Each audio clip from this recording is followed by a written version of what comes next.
Pourquoi ai-je fait intervenir dans l'ancien temps le nœud borroméen? C'était pour traduire la formule « Je te demande… » Quoi? De refuser… Quoi? Ce que je t'offre. Pourquoi? Parce que ce n'est pas ça. Ça, vous savez ce que c'est? C'est l'objet petit a. L'objet petit a n'est aucun être.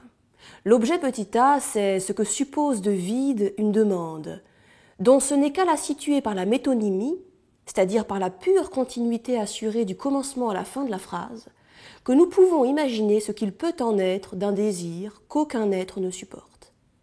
Un désir sans autre substance que celle qui s'assure des nœuds mêmes.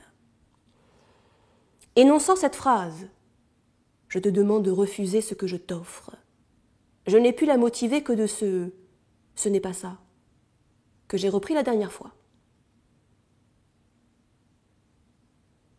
Ce n'est pas ça veut dire que, dans le désir de toute demande, il n'y a que la requête de l'objet petit a, de l'objet qui viendrait satisfaire la jouissance, laquelle serait alors la Lustbefriedigung supposée dans ce qu'on appelle improprement dans le discours psychanalytique la pulsion génitale, celle où s'inscrirait un rapport qui serait le rapport plein, inscriptible, de l'un avec ce qui reste irréductiblement l'autre.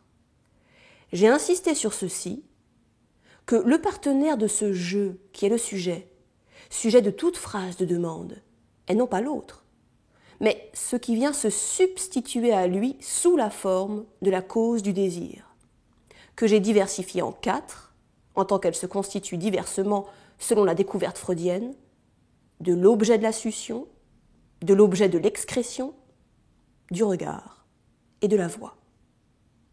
C'est en tant que substitut de l'autre que ces objets sont réclamés et sont faits cause du désir.